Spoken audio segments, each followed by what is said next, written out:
नमस्कार, मैं रीमा प्रसाद। जब दिल्ली एनसीआर में रहने वाले लोगों से कोई पूछता है कहाँ रहते हो, तो बहुत प्राउडली बताते हैं, मैं दिल्ली में रहता हूँ, मैं गाजियाबाद में रहता हूँ, मैं नोएडा में रहता हूँ।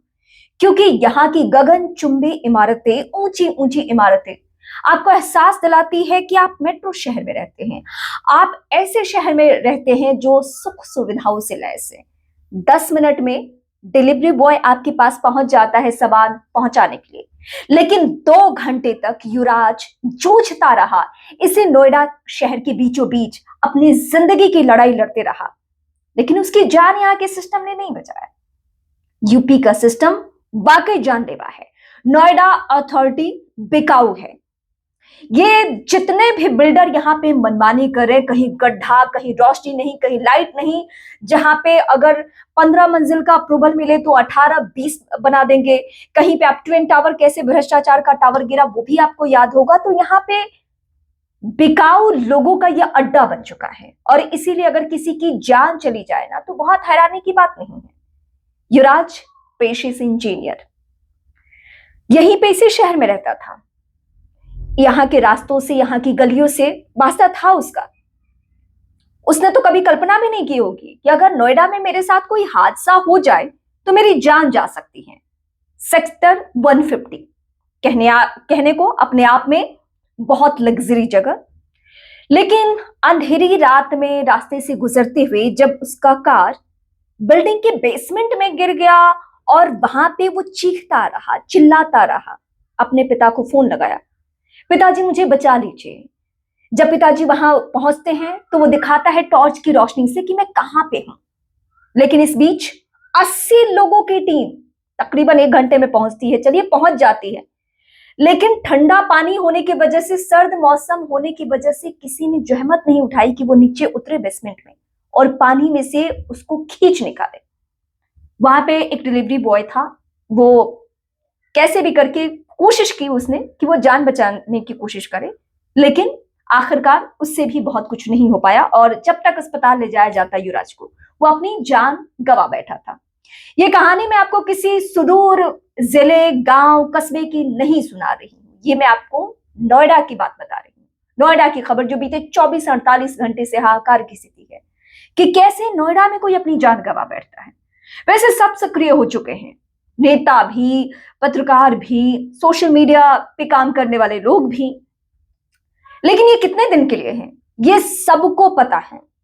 दिल्ली में बैठे हुए लोगों को भी पता है, ये यूपी में बैठे हुए प्रदेश के सीएम को पता है, ये डिप्टी सीएम को पता है, ये डीजीपी को पता है, ये नोएडा अथॉरिटी को पता है, ये यहाँ के डीएम को पता है। सबको पता है कि नोएडा अथॉरिटी सबसे भ्रष्ट, सबसे बिकाऊ, चोर आप कह सकते हैं। सुप्रीम कोर्ट ने भी तल्ख टिप्पणी की है नोएडा अथॉरिटी को लेकर कई दफा, और उसके बावजूद कार्रवाई के नाम पर सीईओ का तबादला।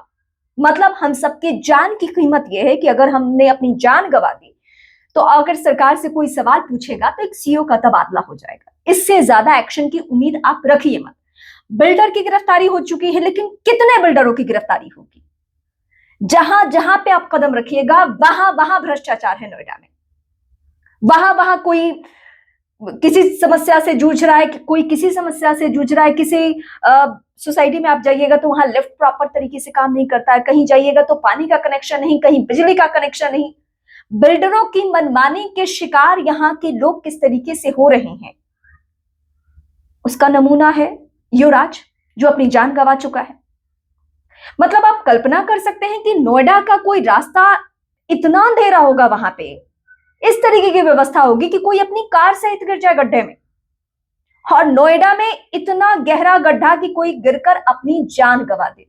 ये सारी बातें हलक से नीचे उतरने लायक है नहीं, लेकिन ये सब सच है। और यहाँ पे लोग ऐसे ही रह रहे हैं।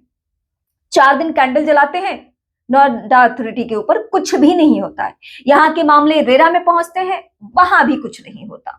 वहां से भी आपको झुनझुना थमा दिया जाता है।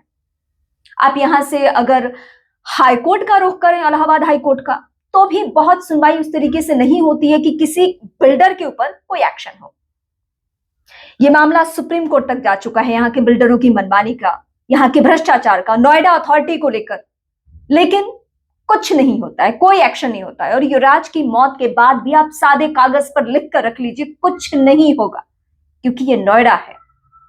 यहां पे सब बिके हुए हैं और सब मिले हुए हैं, और सबके बिकने और मिलने का नतीजा ये है कि युवराज हम सबके बीच में नहीं है।